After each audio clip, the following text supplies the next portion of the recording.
Puede sentarse, mis hermanos, esta mañana y no se descuide, ya que Satanás trabaja muy sutilmente para no ser descubierto, pero el propósito de él es siempre distraernos, disturbarnos. Ese es el propósito de Satanás. Una de las cosas que él no quiere es que nosotros tengamos lo que Pedro enseña a la iglesia, que estemos siempre sobrios, despiertos, atentos. Él quiere distraernos. Él quiere que nosotros que tú ahorita estés impactado con el color del vestido que trajo la hermana o el hermano. Es que me gusta ese traje. Es que me gusta la corbata del pastor. No esté viendo mi corbata, que esta es mía. No. Y a veces nos quedamos fijos, distraídos y se nos fue la chavata, como se dice. ¿Qué estábamos hablando, hermanos? Se nos olvida. Entonces él es especialista en distraer especialmente a los cristianos. Y en la iglesia, usted no va a perder el hilo de la conversación cuando está en el comedor, usted no lo pierde. Aún cuando el otro está hablando, usted está ya queriendo cortarle porque usted quiere opinar también. Y va siguiendo el hilo de la conversación. Y cuando se termina, ay, qué lástima que tenemos que irnos. No, porque el chisme es bueno, hermano. Pero resulta que en la iglesia, en el templo, en el momento de las cosas que son importantes de edificación para nuestra vida, nosotros nos distraemos fácilmente. ¿Sí? Cualquier cosita nos mueve. Entonces, es importante conocer las artimañas como trabaja Satanás y no darle espacio. Yo debo estar siempre sobrio, despierto, atento. Eso se llama, lo que la Biblia también enseña, mis hermanos, el desarrollo de los sentidos espirituales del cristiano.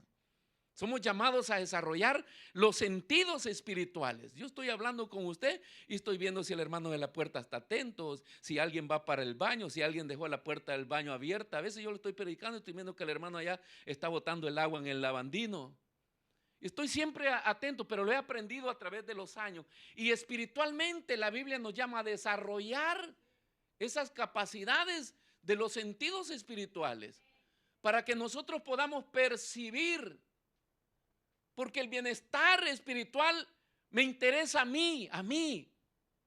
Y a usted le debe interesar también su estado espiritual. Entonces la Biblia dice que nosotros tenemos líderes, tenemos guías que son guiados por Dios y que pueden moverse espiritualmente, porque predicarle a la gente o guiar gente, siempre somos guiados por espíritus. Nuestras palabras son espíritus. Y ministramos con palabras espirituales. Pero la Biblia dice que todo el oyente debe probar el espíritu del que habla. O sea, no, porque es el pastor no me puede engañar. Probad los espíritus. Porque tu edificación es responsabilidad tuya. Por eso les inducimos siempre a estudiar la Biblia, para que probar los espíritus no es concentrarse a qué espíritu tiene el pastor, sino que a través de la revelación de la Biblia, el pastor tiene una Biblia, yo tengo la mía también. Yo soy noble, diga conmigo, yo soy noble, como los de Berea. Esos eran más nobles que ustedes, dice Pablo, porque le escuchaban y regresaban a casa a examinar los manuscritos antiguos para ver si Pablo tenía la verdad. Yo a Pablo no lo cuestionaría ni a ojos cerrados. El hermano Pablo viene a predicar, hermano, yo cierro mis ojos, Pablo edifica, pero ellos lo cuestionaban para ver si era verdad, y cuando se daban cuenta que lo que él decía con lo que estaba escrito era verdad, se convertían. Entonces, probar los espíritus tiene que ver cuánto conocimiento tenemos de la palabra de Dios para poder compaginar, como se dice, si lo que se está hablando está de acuerdo con lo que está escrito. ¿Sí? Y luego tenemos el don de discernimiento, que nos da esa capacidad sobrenatural para poder discernir el espíritu que está operando. O sea, si yo pongo en práctica mi don de discernimiento y estudio la palabra, diablito, ay de ti. Me convierto en el enemigo número uno de Satanás, porque para que me engañe tendrá que inventárselas todas. Porque mi respuesta no será yo siento, yo pienso, mi pastor me lo enseñó. La respuesta será escrito está. El escrito está en la respuesta certera del verdadero cristiano que cuida su edificación espiritual. Entonces, con nuestra posición espiritual, hermanos, bien edificada, nosotros podemos distinguir qué es lo que está pasando, qué es lo que está atacando, qué es lo que estamos enfrentando. Entonces, el temor versus la confianza, porque vivimos ahorita en un mundo donde está muy complicado. Todas las personas están amedrentadas, asustadas. Están aconteciendo cosas raras. Hablando de un mundo secular, hay guerra, hay carencia. Acá donde nosotros, carencia de gas, que es muy útil para el invierno que nos está viniendo. Carencia de energía eléctrica, que la van a racionar. Y no solo te van a racionar gas y luz, te van a aumentar las boletas. O sea, es tremendo lo que está pasando. Hay amenazas periódicamente de desatar una guerra nuclear. Ya no es una pistola, un cuchillo que yo me escondo. Son gases asesinos donde matarán a miles de personas. ¿Dónde nos vamos a esconder? Tienes listo tu búnker, tu subterráneo, tus cámaras antigases. Váyasela comprando. Que entre poco vamos a estar en la iglesia con nuestra cámara antigas acá, no vaya a ser que caiga una bomba por ahí. Cada vez que escucho que pasa un avión, ¿es avión o es bomba? Entonces todos estos rumores han metido a la humanidad en alerta, pero en alerta de temor, de miedo, no de temor de buscar algo o buscar a alguien como Dios. Porque a los cristianos, a la iglesia, estas cosas, aunque nos asustan, aunque nos llenan de temor, pero deberíamos salir del temor y pasarnos a la confianza en Dios, porque nosotros solos no estamos. Entonces toda la vida tuve miedo, ¿sabe? Se lo voy a declarar hoy, porque ya estoy viejo, ya basta.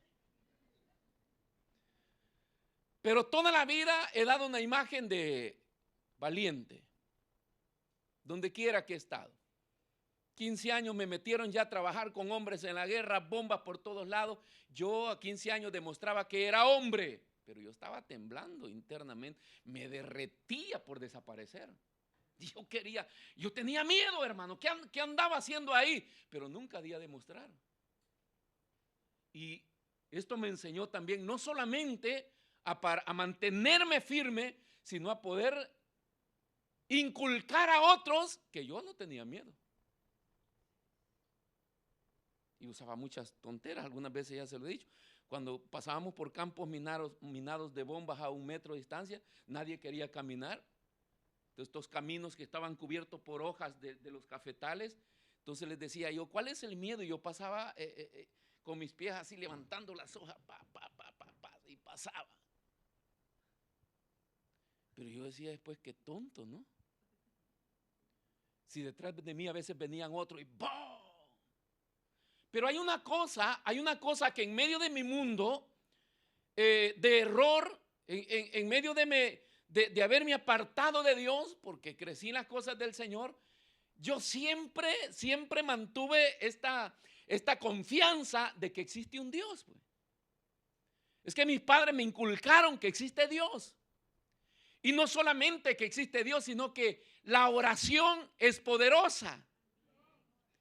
Y desde antes enseñaban, antes que lo escribieran en los libros, enseñaban que la madre que ora por sus hijos, no sé, Dios le oye. Los padres que claman por sus hijos, que interceden por sus hijos, Dios siempre les ha ayudado. Entonces yo siempre en mi mundo perdido, siempre decía, no, es que yo sé que Dios me cuida. Mire, yo sentía como que era un hijo preferido de Dios. Pero como que me agarraba de eso, ¿no? ¿Qué? Como un ancla. Y yo decía, yo sé que Dios me va a cuidar, a mí no me va a pasar nada. Estos se mueren porque no creen en Dios, pero yo creo en Dios. Yo soy evangélico. Eso siempre lo declaran que borracho, como muchos de ustedes que declaran que son evangélicos y viven como quieren. Pero a lo mejor Dios en su misericordia, porque no oraba solo mi madre, sino que habían iglesias que oraban por nosotros. Entonces, Dios nos cuidó de todo eso y gracias a Dios hoy estoy acá ileso, gracias a la misericordia del Señor. Pero en medio de todo eso, yo siempre tuve miedo. Volvamos a eso. O sea, miedo de morir, pues, hermano. Si yo lo primero que le reclamaba a Dios es, Señor, tú no me vas a dejar morir sin que yo no me entregue por completo a ti. En el último momento yo me arrepiento. ¿Cuántos se identifican con eso hoy? Ahí andan para arriba y para abajo. En el último momento me voy a arrepentir. ¿Quién sabe? No para todos es la oportunidad. Puede ser hoy nuestro último día. Si hoy estás en este lugar, hoy escucha la voz del Señor. Pero siempre tuvimos miedo, pero el poder andar a los 6 meses, yo vengo inserido a trabajar con hombres de guerra y me transmitieron eso, la valentía. Algunas veces le he dicho que ellos escuchaban un disparo y ellos se paraban y se equipaban y decían, vamos a ver dónde es. Yo quería que dijeran, escondámonos. Entonces yo me levantaba con ellos, también me ponía mi maleta y mi equipo, vamos, ya estábamos atentos, pero yo más para atrás que para adelante.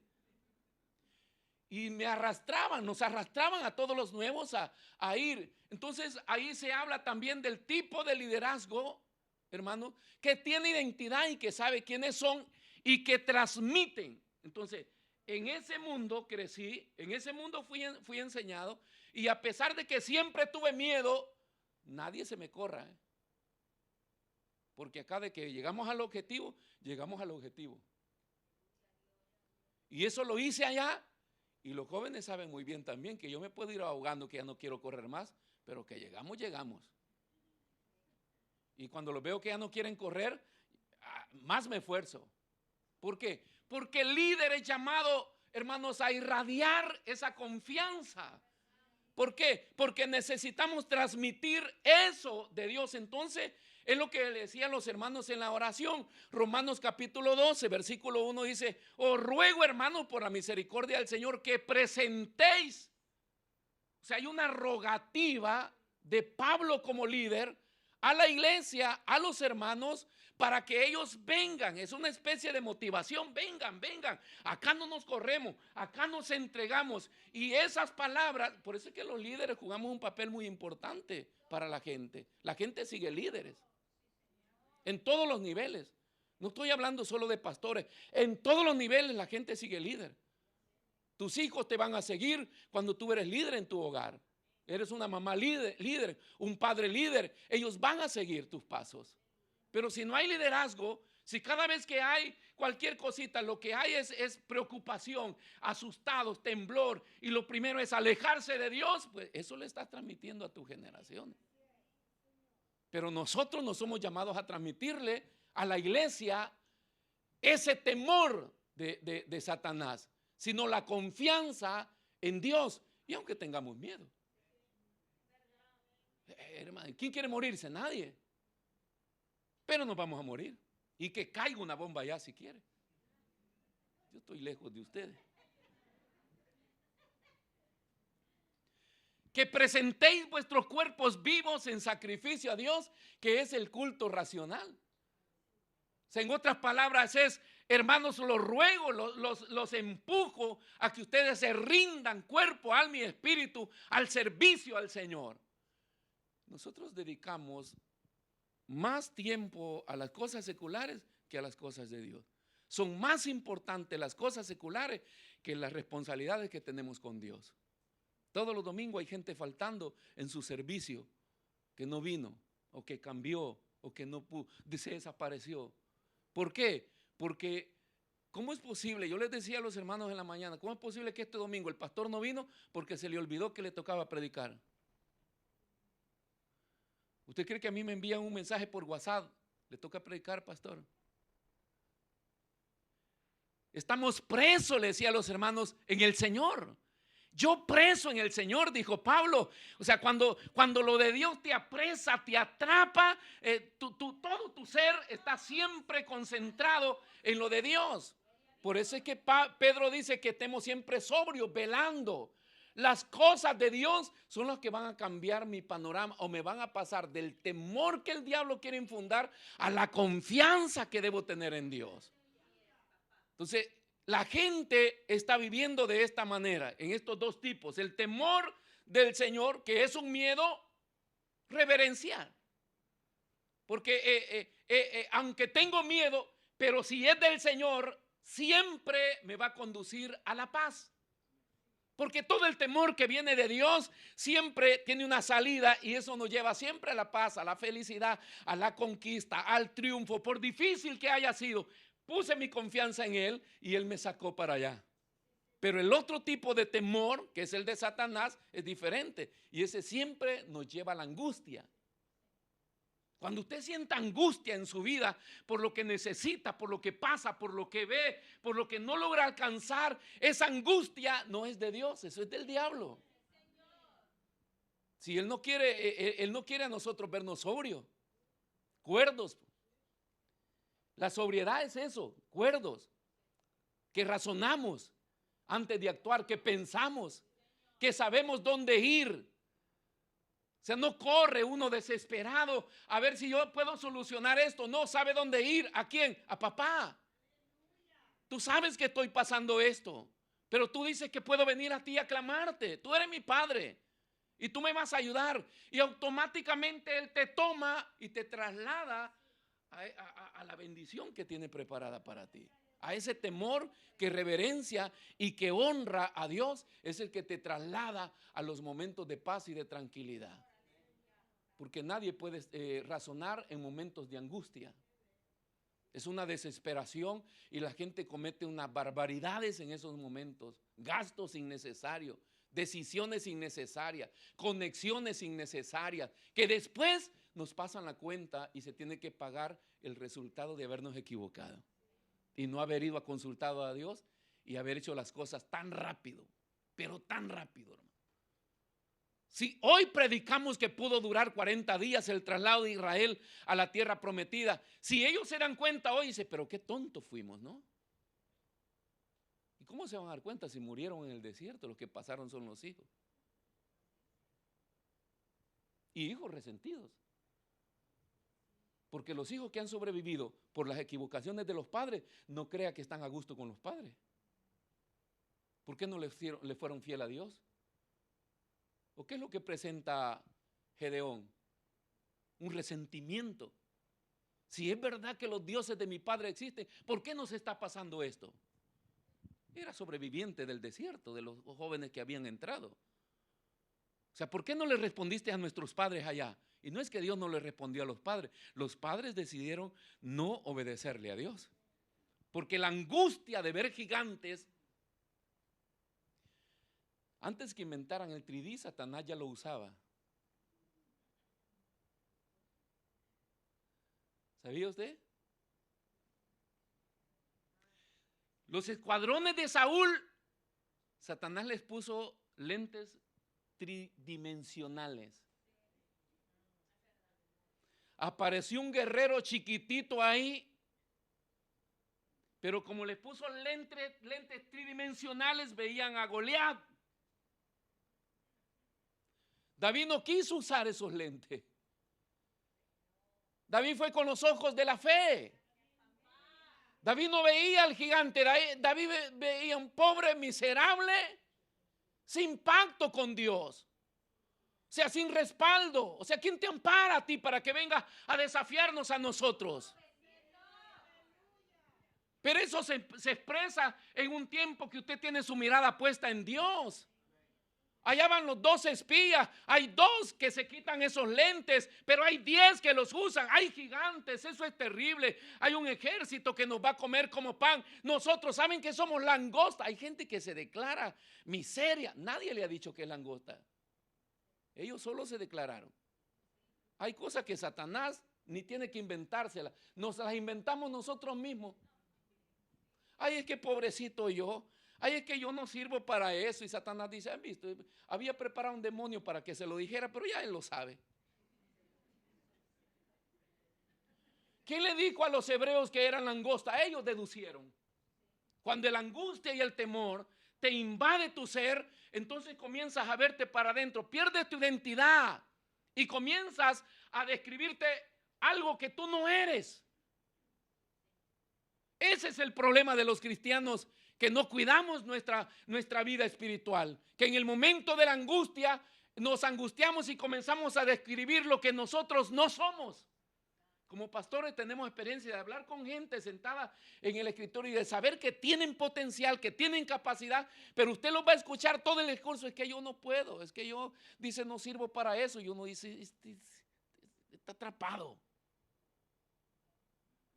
Porque necesitamos descubrir quiénes somos nosotros para poder tener esa mirada puesta siempre en el Señor. Entonces, el miedo que llega a nuestras vidas o el temor que puede llegar a nuestras vidas, y el más profundo, no debe el ser ineptos.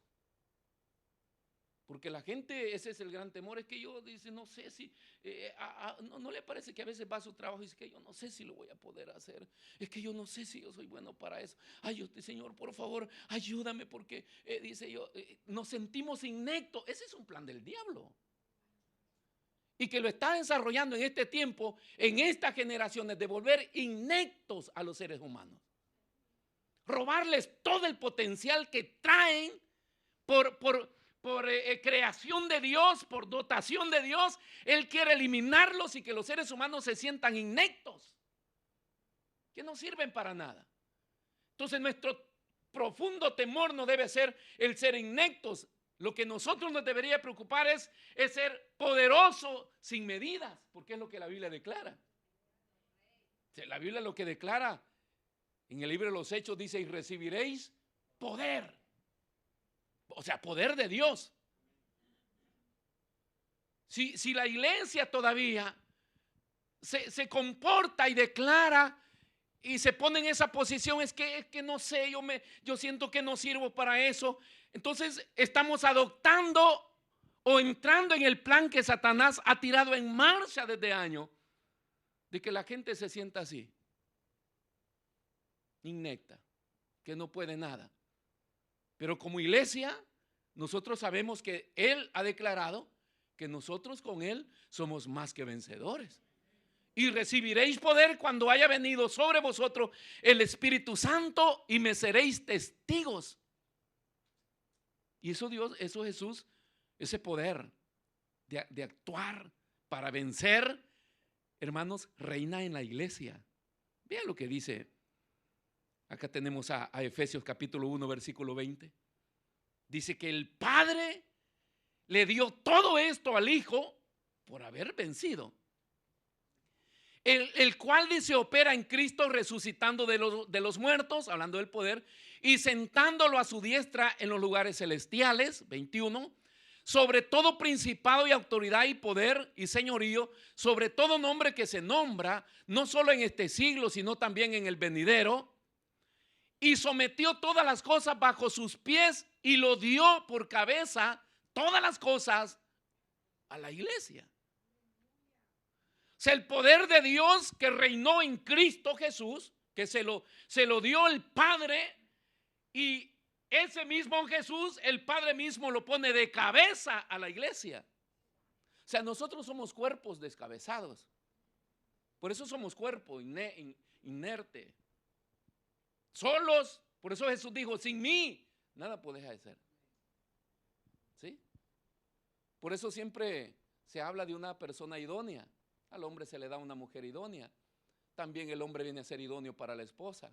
A veces Dios te pone relaciones idóneas, un amigo idóneo, personas que te quieren idóneos, que están siempre llenando ese 10 para el euro que nos falta a nosotros. ¡Wow! Cuando salen con una sus cosas, ¿y cómo lo lograste? Y son cosas bien sencillas. Simple y sencillamente a tu cabeza no llegan. Hay personas que usted les cuenta un chiste y se queda ahí pensando. A los 2 días se ponen a reír. Hasta lo asustan a uno. Son tan así que las agarran volando. No. Y hay unos que se morirán sin darse por enterado que había que reírse. O sea, para todas esas cosas, Dios nos mete en relaciones de personas idóneas. Entonces, la Biblia dice que Cristo es la cabeza de la iglesia.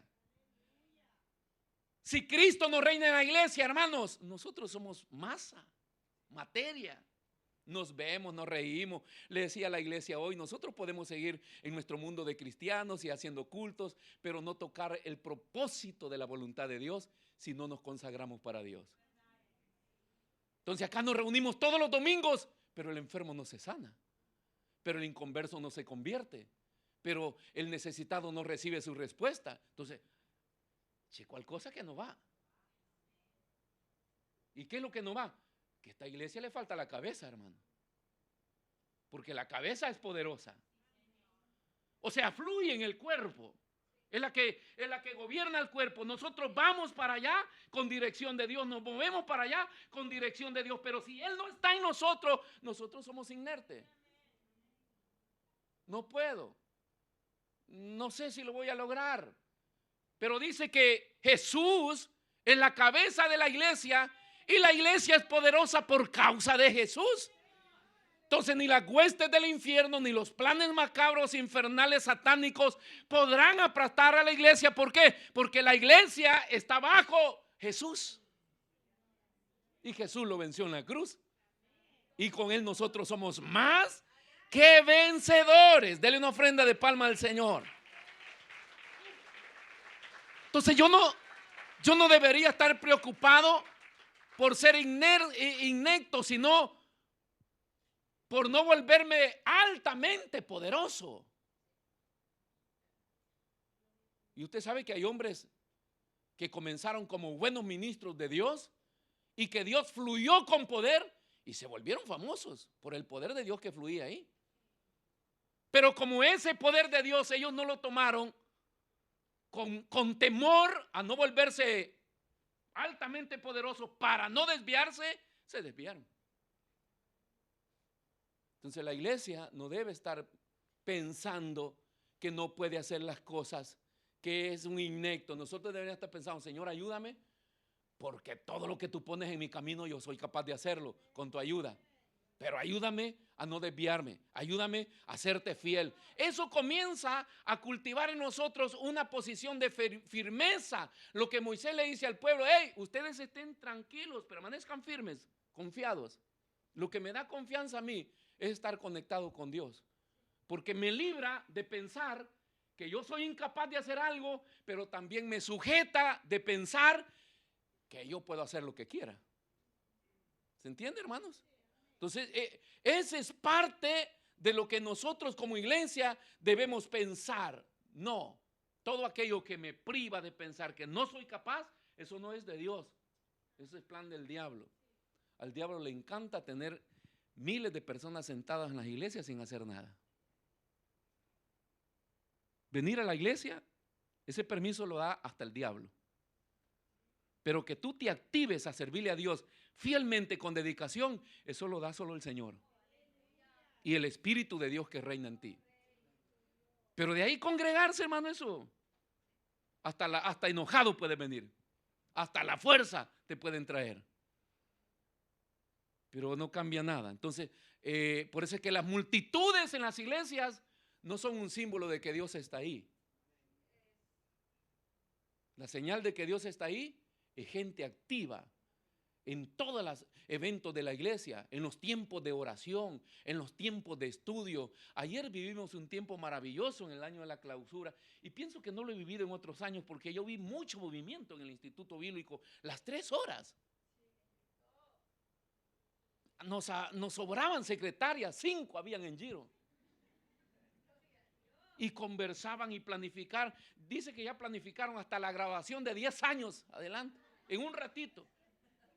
Sí, wow. Increíble. Cuando alguien se dedica a trabajar bajo la guía de Dios. Inscripciones de personas que están viniendo. Para mí ya casi pensaba y decía, este quizás será el último año del IBE. Porque te llega la tuya. Pero uno permanece siempre confiando. Esto va a cambiar. Hablaba con el pastor Julio y le digo, mira, nos regalaron esos nuevos pupitres. Y dice, sí, creo que será un nuevo inicio. Dice, hasta por estos pupitres que han regalado. Dice. Ese tiene fe, ¿no? Ya lo ven ahí, pero tiene fe. Y se vive en tiempo, y porque yo lo escuchaba y miraba los pupitres. ¿Qué cosa chentran? Pero él dice, será un nuevo tiempo. Dice, vamos a emprender un nuevo año mejor. Dice, hasta por estos pupitres que han regalado. Es que, hermano, cuando tú estás bajo el centro de la voluntad de Dios, no le das espacio a Satanás de amedrentarte. Hasta en las cosas más mínimas, tú ves a Dios. Y aunque no veas en abundancia el crecimiento, pero tú sabes que Dios está operando y que es un periodo transitorio. Primo, pues saltas a la paz, a la victoria que el Señor tiene preparado para todos sus hijos. Amén. Entonces, ese cuidado nosotros tenemos que tener, mis hermanos. No nos debe de asustar la oscuridad. Al cristiano no le debe asustar la oscuridad. A nosotros nos debería preocupar la luz. ¿O no somos luz? ¿O Dios no es la luz? ¿Por qué le tenemos miedo a la oscuridad? Usted se queda en lo oscuro, entra en pánico. Siente ruido, se escucha pasos, le tocan, le jalan la sábana y la gente está comiendo en lo oscuro. Pero a lo que más le deberíamos tener miedo es a la luz. Porque la luz es de Dios y ilumina para juzgar, ilumina para ver nuestras acciones. Es difícil caminar en luz. Ahí deberíamos tener miedo. Cada vez que sintamos a Dios, es el temor que nos debe invadir. ¿Por qué? Porque nos está observando. Porque Él sabe lo que estoy haciendo. Porque va a pedir cuentas de mi vida. Entonces vea cómo el cristiano tiene que ir saliendo de esa posición del miedo, del terror, y aferrarse a la confianza de Dios. No es la oscuridad que me va a asustar. Me debe asustar la presencia de Dios en mi vida. Porque, ¿por qué tenerle miedo a quien mata el cuerpo? Dijo el Señor. Hay que tenerle temor a aquel que puede quitarte la vida y juzgar tu vida. Determinar dónde vamos a pasar la eternidad. Y eso se llama Jesús. Él se llama Jesús. Y Él es la luz. Entonces nosotros vivimos en ese mundo de terror, de miedo y a la oscuridad. Y es la luz la que nosotros nos debería asustar. Porque cuando el Señor ilumina, me está viendo, me está haciendo el ataque. Entra hasta lo más profundo. Y una manera de que Dios nos ilumina es con su palabra, porque dice que lámpara es a mis pies su palabra y lumbrera a mi camino. Entonces, cada vez que Dios nos envía un predicador y nos habla de su palabra, ahorita mismo Dios te está haciendo un ataque. Y esta palabra que es poderosa y que se penetra por todas partes del cuerpo, corre hasta por dentro de los huesos, por los tuétanos, dice la palabra. O sea, en este momento esa palabra está entrando por todo tu ser y está examinando para saber qué bacteria, qué órgano, hermano, qué cosa tenemos dañada dentro. Es lo que hace la TAC para controlar y darte un análisis, para darte un resultado. ¿Qué célula dañada está ahí? Y después de todo eso, te dicen, acá le hemos encontrado unas piedras. Acá le hemos encontrado unas cosas acá estamos viendo. Y a veces cuando no las identifican, dice, vemos una sombrita por ahí, le vamos a volver a hacer otra. Y a usted basta que le digan que vieron una sombrita. No nos asusta ni lo oscuro, ya la sombra nos asusta.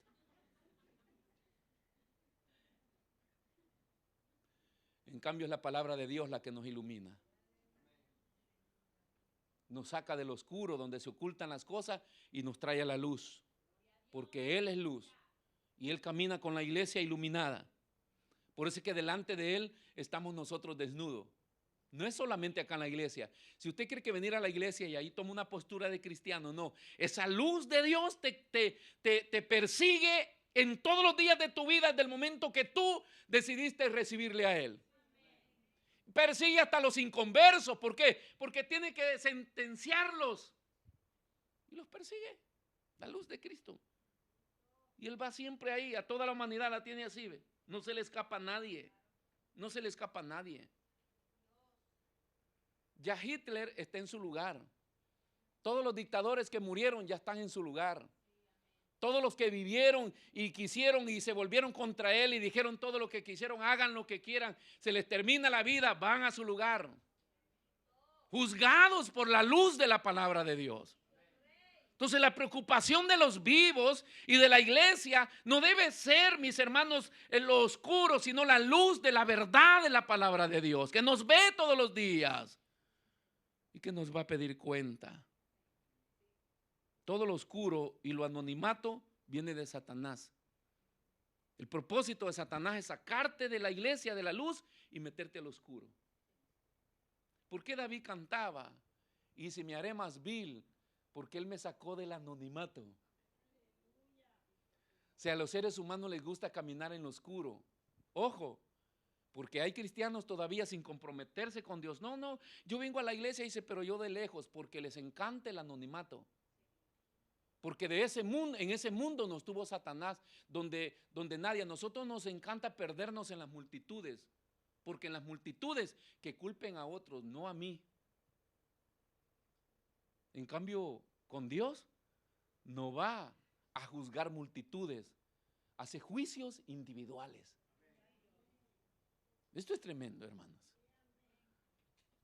El diablo astuto nos hace pensar que si yo me escondo en grupos, tengo la opción de debatir mi inocencia. Porque basta que haya más de uno, pues. Si solo durante estuvo Adán, todo era paz, felicidad. Parece la mujer. Dígame usted dónde está en la Biblia el primer problema que tuvo Adán con Dios. Una felicidad ese hombre, hermano.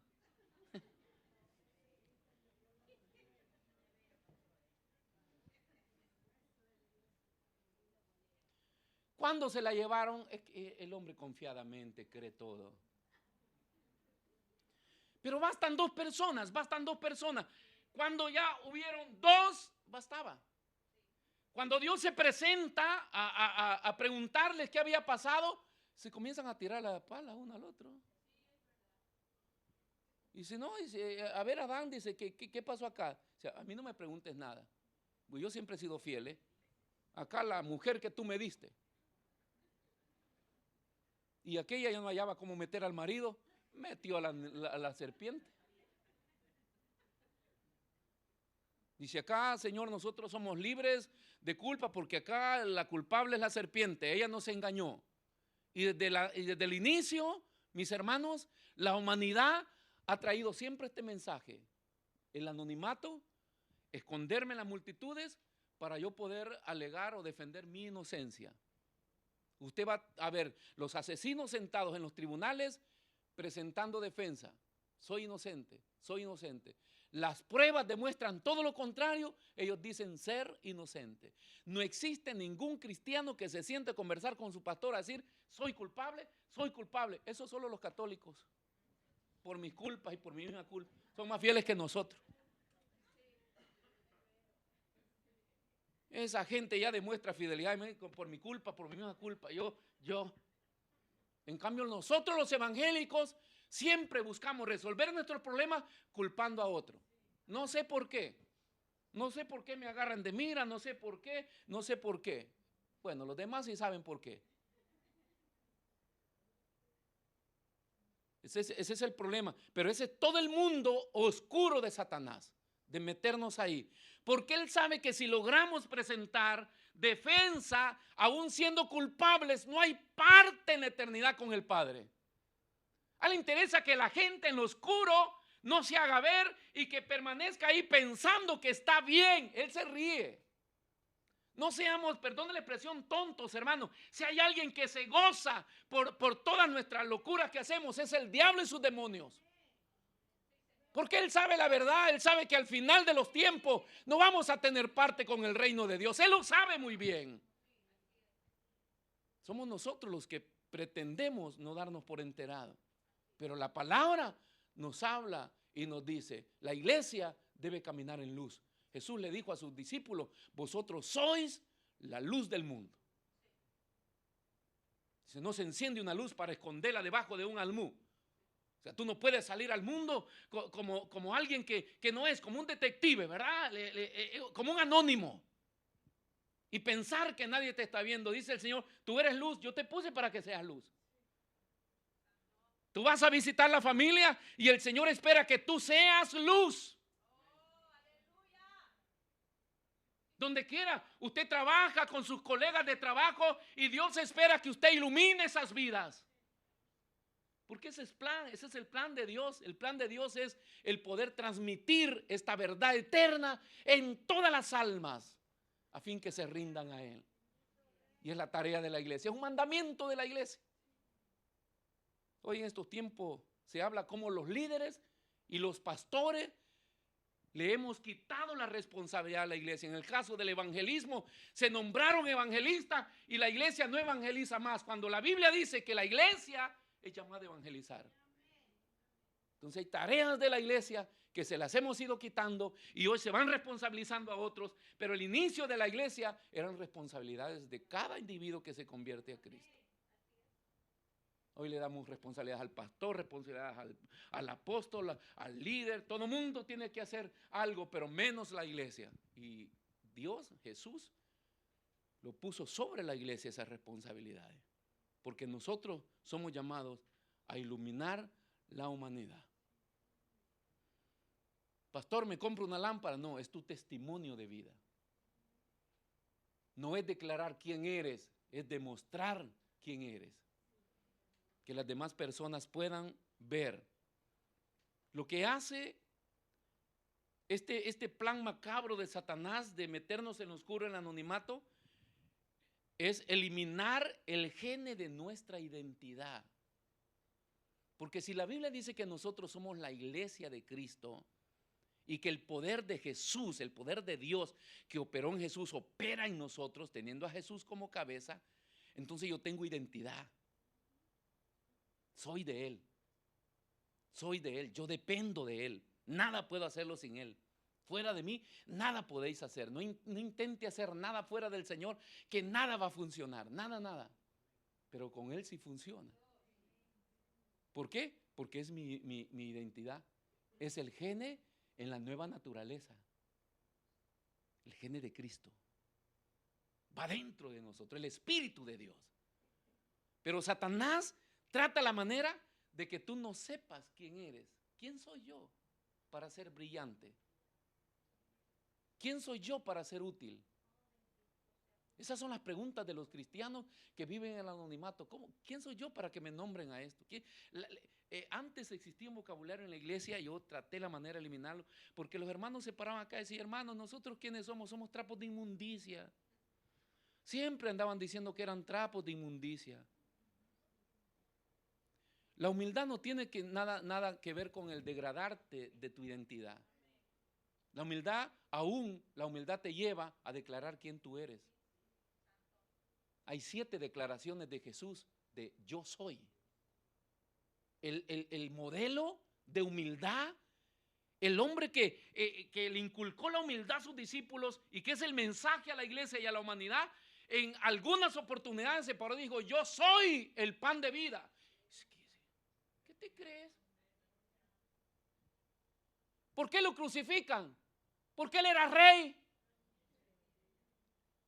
Desde que lo andaban buscando los reyes, los sabios dicen, buscamos al rey porque él es el rey. Jesús declara, yo soy el rey. Pilato le pregunta, ¿eres tú el rey?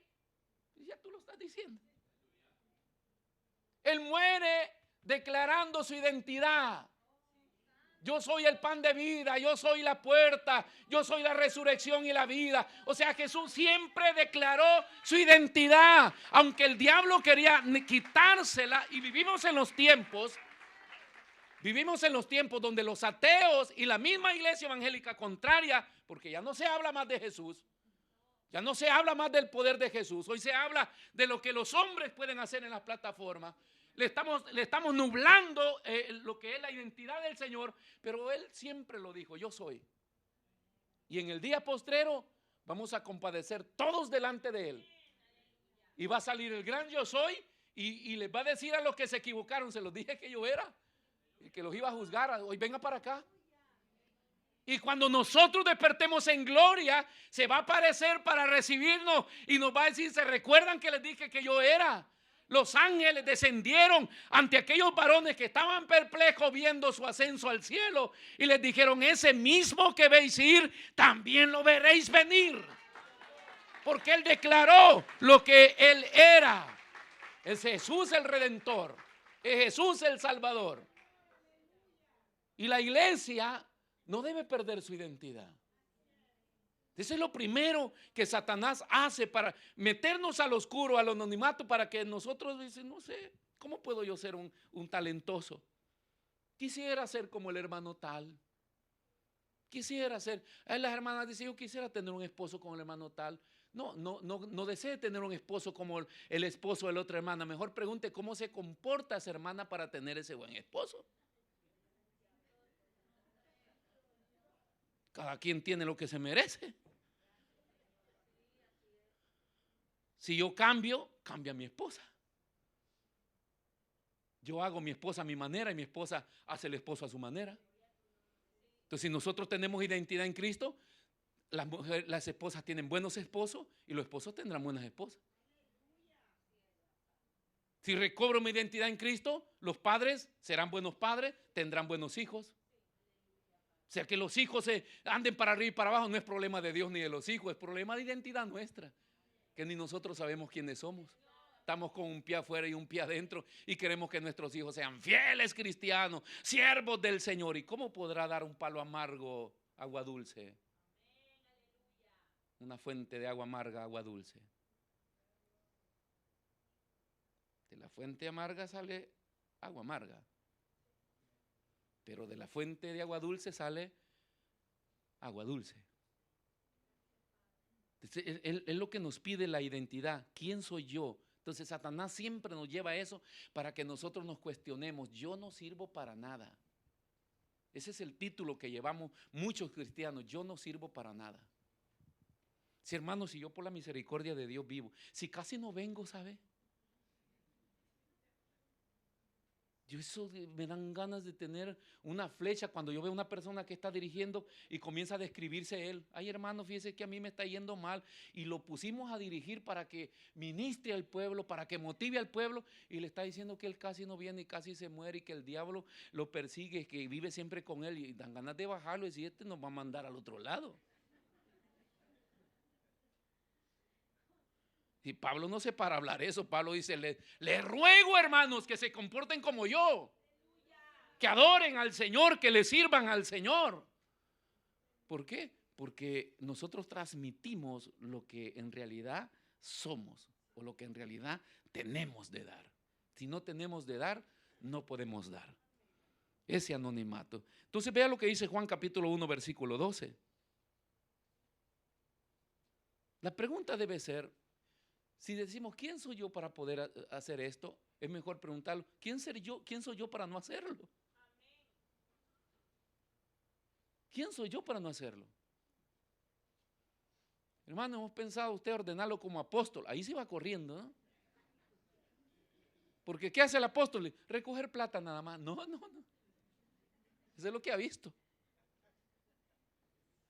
Mas a todos los que le recibieron, a los que creen en su nombre, les dio potestad, o sea, derecho de ser hechos hijos de Dios. ¿Quién soy yo para hacer eso? No. ¿Quién soy yo para no hacerlo? O sea, el diablo ha tratado la manera de nublar mi identidad pero Cristo me la recuerda. ¿Quién soy yo? Hijo de Dios. A ver, decláreselo al hermano de la par. Tú eres hijo, eres una hija de Dios. A todos aquellos que le recibieron les dio potestad. Hermanos, hay un decreto firmado en un tribunal del cielo que declara que tú eres hijo de Dios, eres hija de Dios. Eso está sellado en el cielo y el Espíritu de Dios es el sello en tu vida que le perteneces al Señor.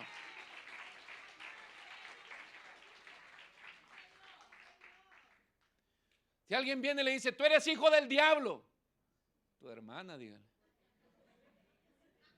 yo soy hijo de Dios. Yo me río si alguien me dice así. Después lo reprendo y lo echo a lugares secos y sin reposo con todo el que lo dijo. Porque somos hijos. Hijos. ¿Ha visto cuando de repente se recoge a alguien en casa, ¿no? Y se agrega a la familia? Y a veces se le van dando los mismos derechos y uno comienza a sentir este recelo. No, está bien ayudarle, pero yo soy hijo. Hijo de Dios. Esa es mi identidad y esa es la suya. Somos hijos. Nos reunimos en esta casa no para perder el tiempo, es porque acá se reúnen los hijos de Dios. ¿Sí? Y esto que el Señor nos ha dado, no nos ha dado porque nosotros luchamos para tenerlo, nos los ha dado Él, porque acá se reúnen sus hijos. Y que la crisis nos mete en dificultad y lo vamos a perder. ¿Quién dijo eso que lo vamos a perder? ¿Acaso mi papá no va a responder? No dijeron tantos amenes. En todo lo que te pasa en tu vida, que Satanás te mete en dificultad, usted dígale, ¿qué? Espera nomás. Espérese que venga mi papá. ¿Se recuerda cuando de repente le pegábamos al hermano menor? Bueno, yo no tuve, a mí me pegaban. Pobrecito yo. Pero espérate, cuando venga mi papi te voy a decir que tú me pegaste. El otro se asustaba. Yo recuerdo que mi hermano llegaba, no, cállate, ya no te vuelvo a pegar. Y me convencía, ¿no? Para que no le dijera a mi papá. Igual cuando venía mi papá yo le decía. Alguna vez le amenazaron, pero cuando venga mi papá. Y usted se asustaba. Porque a veces era el pequeño y los padres siempre le van a creer al pequeño, lo van a defenderle. Al grande siempre le va a caer. Amén, dice alguien. Raíces de amargura, heridas del alma. Todo saca la luz de Dios. Todos los pequeños sufrimos ultrajos de los hermanos grandes. Los pequeños, amén, dice. Benjamín allá está, amén, dice, amén. ¿Por qué? Soy hijo de Dios. Espérate que venga mi papá. Y como Él siempre está presente, y le decía el domingo pasado, Dios siempre va a reaccionar a nuestro favor. Si le somos fieles, Dios va a reaccionar siempre a nuestro favor. Entonces, ¿quiénes somos nosotros? Hijos de Dios. Hijos de Dios. Nunca se sienta poca cosa. Somos hijos de Dios. Cuando nos fingimos, mis hermanos, poca cosa, entonces no podemos ser útiles, ni servir al mundo, ni hacer el propósito por el cual Dios nos puso acá. Si yo comienzo a sentirme poca cosa, ¿sabe usted que hay hijos que no creen en sus padres? Dice, no, mi papá, dice, no puede hacer eso. No, mi mamá, pobrecita, dicen los hijos. Por eso se llenan de orgullo y de tantas cosas y a veces pasan sobre los padres, porque los mismos padres transmitieron eso a los hijos. ¿Ah? Hay mujeres tan chiquititas que no mandan solo a los hijos, mandan hasta al marido.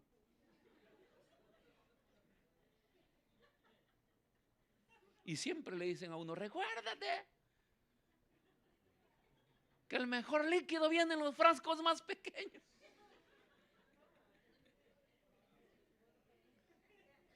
Y uno rápido se acuerda de todo ese montón de botecitos.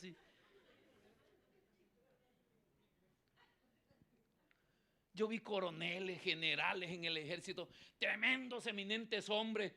Cuando llegaban a la casa, la mujer los mandaba.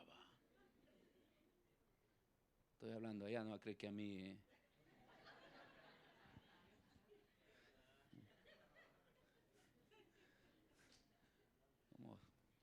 macho, ¿sí o no, hermano? Así, sí, es el otro y eso está. Ya te vio la hermana, ¿eh? Cuando nos sentimos poca cosa no podemos ser útiles. Y la iglesia fue llamada para ser útil. Si yo me siento bueno para nada y pura nada para todo, ¿cómo voy a poder ser útil? Entonces tú ves la necesidad, ves el dolor y todo. Ay, dice, ¿sabes lo que hacen muchos cristianos cuando ven a alguien llorar? Abrazarlo y llorar. Y a el otro lo consuela a él. Pues le olvidó que él había llegado para consolar, él termina consolado. ¿Cómo podemos afectar al mundo si la responsabilidad de la iglesia es transmitir este mensaje al mundo? Si yo me considero poca cosa, entonces no voy a ser útil. No importa lo que estemos pasando.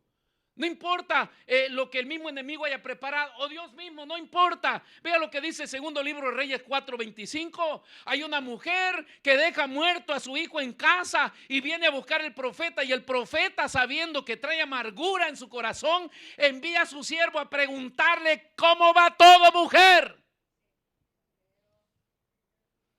Dice la Biblia que el profeta había visto ya la amargura que tenía en su espíritu, en su corazón. Pero esta mujer le dice, ¿cómo va todo, mujer? ¿Cómo está tu marido y cómo está tu hijo? Y ella dice, todo bien.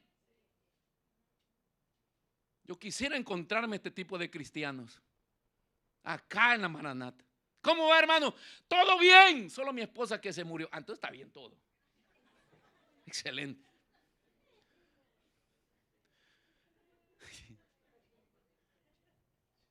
Porque siempre es, bueno, el esposo que murió. Todo bien. Esa respuesta solo sale, hermano, está en el vocabulario. De la abundancia del corazón habla la boca. No es que me voy a inventar frases. En el momento de angustia le sale lo que tiene.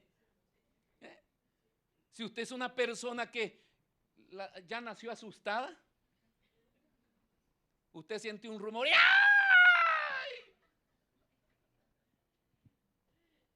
Ya nació así. Todo le asusta. O sea, ¿cuál es la expresión? Lo que tiene. No puede pensar cómo le respondo al profeta. Hoy sí le voy a decir que yo voy con fuerza. ¿Quién va a ir con fuerza si su hijo se le había muerto? Pero ella había aprendido a confiar en Dios. Ya un hijo que ella no lo pidió. Dice, yo quiero este cipote, pero yo no lo pedí. Si se muere, que se muera. La cosa no es cuestión de que se lo reviviera. Ella iba a reclamar para qué se lo dieron si no lo había pedido. Pero va y le dice, ¿todo bien en casa? Y ella dice, todo bien. Y yo le he enseñado que nunca ande llorando en todas partes, porque en todas partes, fuera de los altares, mis hermanos, se le llora al diablo. Pero en los altares usted viene a derramar su alma a Dios.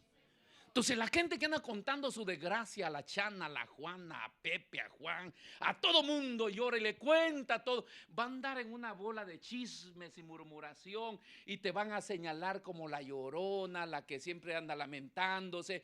No ande haciendo esas cosas, no ensucie su alfombra. La Biblia dice, acércate al Señor y tira toda tu ansiedad sobre Él, porque el único que sabe cuidar de ti se llama Jesús. ¿Por qué ir a llorar a otro lado? Imagínense que hay cristianos llorando con el vecino inconverso, contándole todas sus desgracias. ¿A qué nivel hemos llegado, hermanos, de cristianos? Que aquel pobre que no tiene a Dios tiene que escuchar que yo estoy mal cuando debería estar bien. Por eso es que cuando se molestan nos gritan, y no que tenías a Dios, y no que era la cucaracha de la iglesia, y no que pasaba solo ahí. ¿Por qué? Porque vas a llorar a los pies del enemigo. No es que tu vecino sea el enemigo, sino a llorar donde no tienes que ir a dejar tus lamentos. Tráeselos a Dios.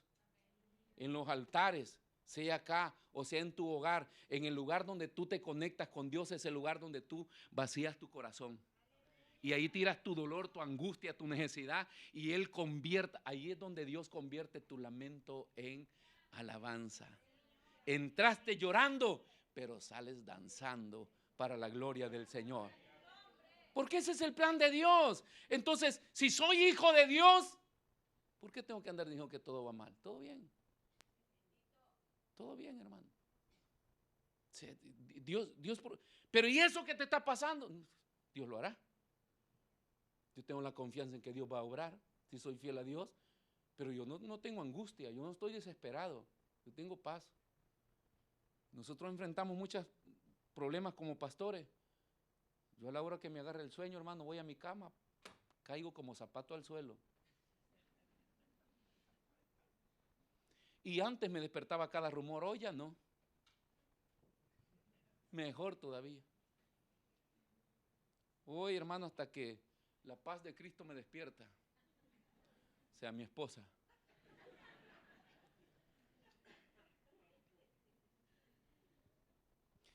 Cuando nosotros nos reducimos porque hemos perdido la identidad, hermanos, ¿qué es lo que pasa? Si nosotros nos reducimos hasta el punto de que hacemos perder la confianza a otros. Imagina el pastor, hermano, nosotros no tenemos plata, yo creo que no sé qué vamos a hacer, hermanos. Los saludo por última vez. Usted no viene el próximo domingo a la iglesia. ¿Sabe cómo está este ministerio? Todo bien. Solo que debemos una factura de 43,000, pero todo va bien, hermano. O sea, ¿usted cree que yo le voy a estar llorando acá? No, todo bien, confiando en Dios. Sí, Él hará, pero no podemos reducirnos hasta ese punto donde los demás que esperan de nosotros se sientan inseguros. Nunca se puede, un líder no puede entrar a ese nivel de que los demás se sientan inseguros. Y cuando hablo de líder, no piensen en los líderes de la iglesia. Papá y mamá, tú eres líder en casa, tus hijos no deben vivir inseguros. Ay, que hoy no sé qué vamos a hacer, hijo, hoy acá. No.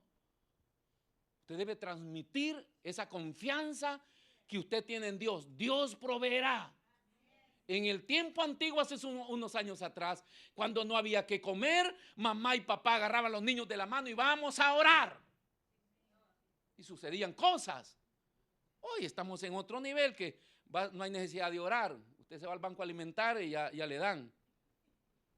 Por eso hemos cambiado la oración. Pero en los momentos difíciles donde se necesita a Dios, vamos a clamarle a Dios, pues, hermano.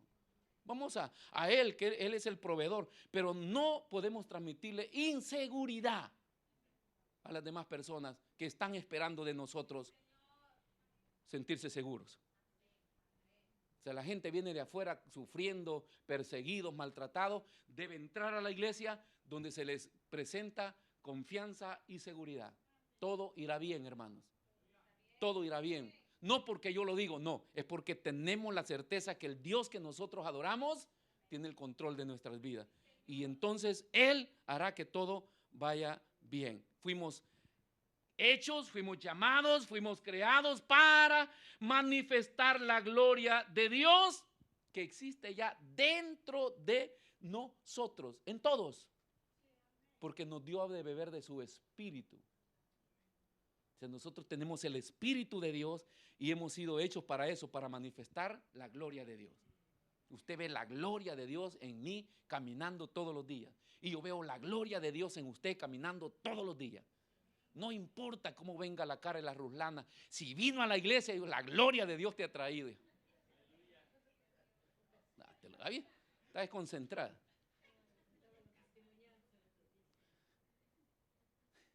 La gloria. Podemos de repente algo nos ha turbado, hermano, pero no hemos perdido el camino del altar. No hemos perdido el camino donde tenemos que ir. Venimos a Dios a clamarle y eso ha hecho, ¿sabe qué me ha traído, hermano? La pura misericordia de Dios, pero es la gloria de Dios en mi vida. Y he venido acá, ¿sabe para qué? Para fortalecerme, porque debo salir de acá fortalecido, porque yo soy llamado a mostrar la gloria de Dios en todas partes. Cuando no hayas que hacer, esposo, vaya a orar. Y no se ponga a llorar en frente de su esposa o su esposo porque no hay o porque hay alguna dificultad, confiando siempre en Dios. Una mujer se siente segura cuando ve seguro al hombre de casa que tiene la confianza en Dios. Dios proveerá, Dios nos sacará de acá. Igualmente el hombre se siente seguro cuando le cuenta sus problemas a su esposa y la esposa le dice, tranquilo hijo, porque así nos dicen hijos, ¿no?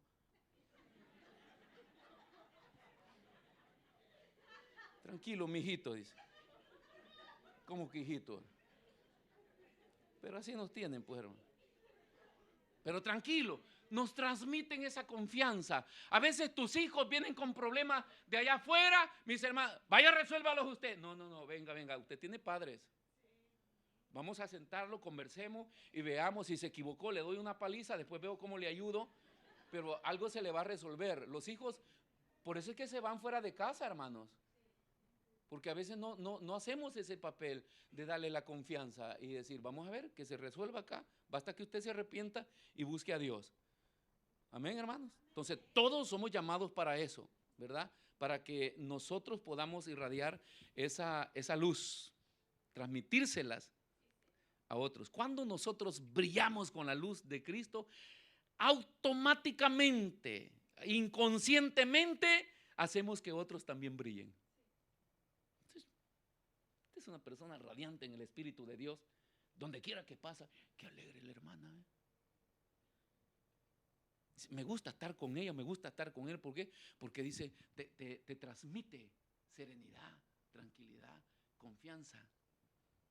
Yo como carácter soy una persona pasiva y me gusta mucho la tranquilidad. Donde hay alboroto y todas esas cosas, yo rápido me voy retirando. No sirvo para eso, pero donde hay tranquilidad, donde hay paz, donde se conversa sanamente, te dan tiempo para que usted opine también, ahí es bueno. No se mete en conversaciones de mujeres que usted no va a tener espacio.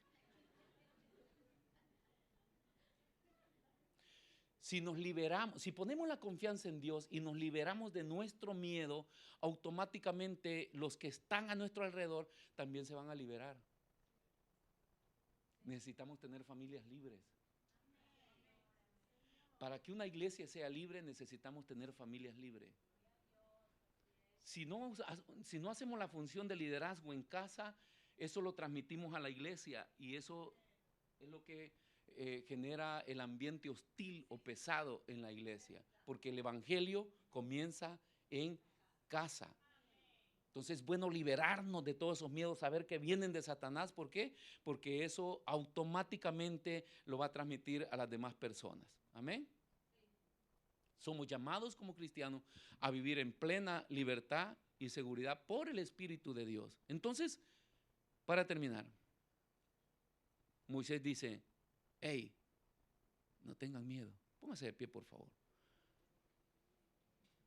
¿Sabe por qué Moisés? Recién llegamos a nuestros 2 versículos.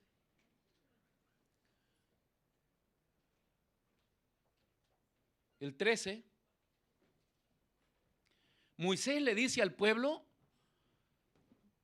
no tengan miedo, mantengan sus posiciones, porque hoy mismo, está diciendo Moisés, serán testigos de la salvación que el Señor traerá a ustedes.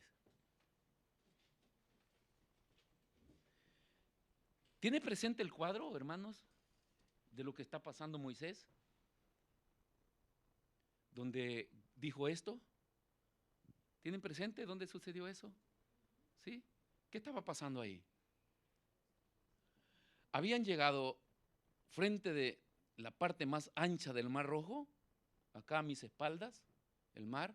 Ellos son pirañitas, no, pececitos. Perdón, hermano. Y ustedes son los faraones. El pueblo de Faraón viene avanzando porque se arrepintió de haberlos dejado ir y agarra sus carruajes, sus ejércitos y sus caballos y dice, pero ¿por qué los dejamos ir? Vamos, y vienen corriendo. Y usted no sabe lo que es un tropel de caballos, de multitud de personas, hermano, por las carreteras polvosas. Eso era como un remolino de polvo. Y los caballos y ellos allá corriendo, los carruajes por todo lado. Y ven, hermanos, la cantidad del ejército de Faraón que viene hacia ellos. Y ellos sabían quién era Faraón. Y estos casi 6 millones de judíos que vienen asustados, hermanos, y están ahí y se vienen contra Moisés. Hermanos, ¿qué hubiéramos hecho nosotros en el caso de Moisés? Entonces, lo que tenemos que rescatar es la clase de líder que nosotros tenemos que hacer, que ser sin temores en Satanás y con la confianza en Dios. En medio de todo eso, mar, ejército, hoy si nos matan, bueno, el pueblo se lo llevan, pero a Moisés no le importa, él no piensa en él piensa en el pueblo. Porque los líderes no pensamos en nosotros. El líder que piensa en él no es líder. El líder debe pensar siempre en el pueblo. Entonces, donde Moisés, vean lo que le transmite al pueblo Moisés de ¡hey! Pero no había micrófono, hermano. Y él de seguro se sube a una peña y se pone a gritar, ¡hey! Dice, deben de estar tranquilos, tranquilos, firme, confianza en Dios. Es lo que está diciendo. Y esta mañana yo se lo digo a usted. Indiferentemente de lo que usted esté pasando, tranquilo, agárrese del Señor. Tenga la confianza en Dios. Y cuando usted se agarra del Señor y tiene la confianza en Dios, sus ojos espirituales verán lo que el Señor va a hacer, porque Él ha prometido. El Señor siempre ha prometido bendición, ha prometido victoria, ha prometido darnos todo. Entonces Moisés dice, permanezcan firmes. La firmeza es confianza. Ora, agárrate de Dios. No importa qué distancia están, los tienes a unos minutos, no importa, algo va a suceder. Esto es lo maravilloso de Dios, que puedes ver el enemigo tan cerca, hermano, pero Dios ya planificó qué es lo que va a hacer. Por eso David no se para. El hombre viene caminando hacia él, David también corre hacia él, como a acercarme más a lo que Dios va a hacer. Pero es la firmeza, la confianza. Si usted retrocede, está todavía en el temor de Satanás, entra en angustia. El pueblo estaba angustiado, Moisés no. Y de seguro tenía miedo, de seguro estaba temblando, pero tiembla la carne, pero el espíritu está conectado con Dios. Y se permanezcan firme y ve la salvación de vosotros, porque los egipcios que hoy habéis visto, nunca más para siempre los veréis. Esperamos. Y mientras esperan, Moisés ora. Y cuando ora, y Dios hasta le dice, ¿para qué ora? Si ya sabes lo que tienes que hacer. Tu vara. Entonces él va con la vara, ¡paz! Y las aguas se abren. Hermanos, a pocos kilómetros se abren las aguas y vamos para adentro, todos para adentro. Pasemos al otro lado. Corramos, ¿cómo corren? Se llevan de todo. ¿Y cómo es lo maravilloso de Dios? Que los carruajes de Faraón se paran a la orilla del mar. Si lo seguimos o no lo seguimos. Ya de que se abrió la calle lo seguimos.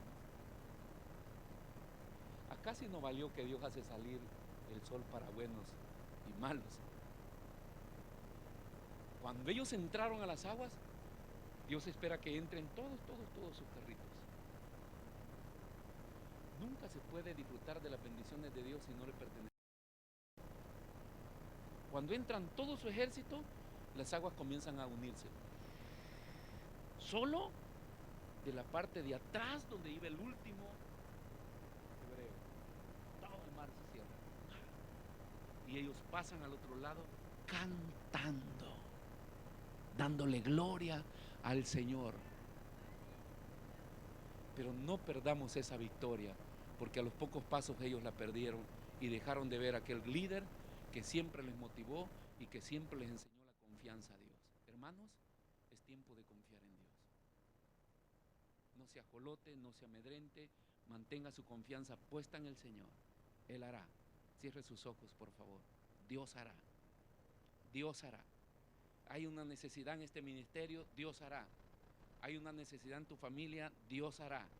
Y no lo volverán a ver tus ojos. Eso es lo que me encanta de Moisés. No lo volverán a ver tus ojos. ¿Por qué? Porque Él tiene el control de nuestra vida. Gracias, gracias Señor. Gracias Jesús. Ore al Señor, ore al Señor. Pedimos a nuestros hermanos.